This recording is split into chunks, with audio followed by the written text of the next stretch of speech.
बांग्लादेश में इस्कॉन से जुड़े एक पुजारी के गिरफ्तार होने के बाद लगातार इस विषय को लेकर तनाव बना हुआ है। अब खबर है कि बांग्लादेश से भारत आ रहे इस्कॉन के कुछ संतों को कथित तौर पर बांग्लादेश बॉर्डर पर रोक लिया गया, बॉर्डर क्रॉस नहीं करने दिया गया। आप जानते हैं कि इसी साल अगस्त से बांग्लादेश में काफी कुछ बदल गया, तख्तापलट हुआ और शेख हसीना की सरकार गिरी। इस दौरान खबरें आई कि वहां रहने वाले हिंदू समुदाय के लोगों को टारगेट किया जा रहा है, मंदिर जलाए जा रहे हैं। कुछ दिन बाद मोहम्मद यूनुस के नेतृत्व वाली अंतरिम सरकार बनी और कहा गया कि देश में शांति बहाल हो गई। लेकिन फिर बांग्लादेश में बीते दिनों कुछ संतों की गिरफ्तारी की खबर आई और इस पर नया विवाद खड़ा हो गया। अब इंडिया टुडे की खबर के मुताबिक बांग्लादेश से कुछ संतों या इस्कॉन से जुड़े लोगों ने भारत की ओर कूच की, लेकिन 30 नवंबर की रात जब वो इंडिया बांग्लादेश के बॉर्डर पर पहुंचे तो उन्हें भारत में एंट्री नहीं मिली। ये सब हुआ बेनापोल बॉर्डर पर 30 नवंबर की रात और 1 नवंबर की सुबह तक 54 श्रद्धालु बेनापोल बॉर्डर पहुंचे थे, जहां उन्हें भारत में एंट्री के लिए घंटों इंतजार करना पड़ा, लेकिन उन्हें भारत में एंट्री नहीं दी गई। इसे लेकर इमिग्रेशन डिपार्टमेंट से जुड़े पुलिस अधिकारी इम्तियाज एहसनुल कादर ने बांग्लादेशी अखबार द डेली स्टार से बात की और बताया, हमें हायर अथॉरिटी से निर्देश मिले थे कि भारत में उन्हें एंट्री न दी जाए। हमने स्पेशल ब्रांच से इस बारे में चर्चा की, जिसके बाद उन्होंने हमें निर्देश दिए कि किसी को भी बॉर्डर क्रॉस करने की परमिशन न दी जाए।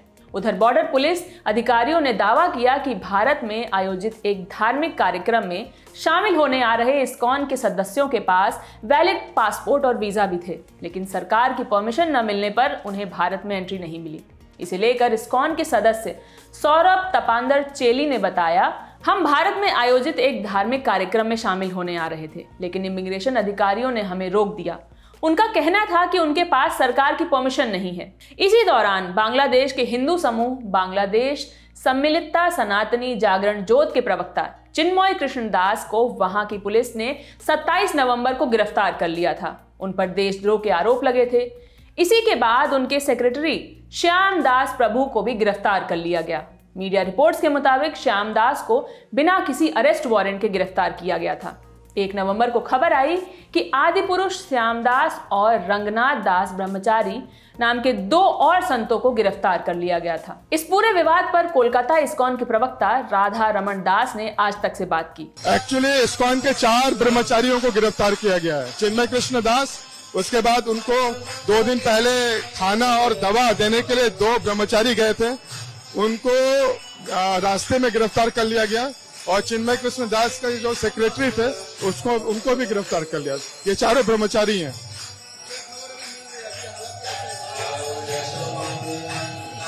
हालत सभी देख रहे हैं लोगों। इवन एक सुना कि टूरिस्ट बस आ रही थी अगरतला से कलकत्ता, उसको भी बांग्लादेश में एक्सीडेंट करा के उन लोगों को मारा पीटा और उनके सामान को भी लूट लिया। तो परिस्थिति बहुत ही भयंकर है। मंदिरों के ऊपर में अटैक हो रहा है।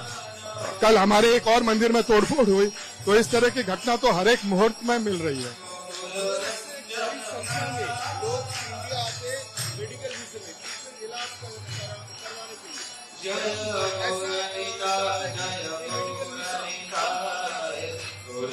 जो सनातन जो हम लोग का धर्म कभी भी नहीं चाहते कि सेवा बंद हो जाए, लेकिन जो परिस्थिति हो गई है बांग्लादेश में, ये बहुत ही दुखद है।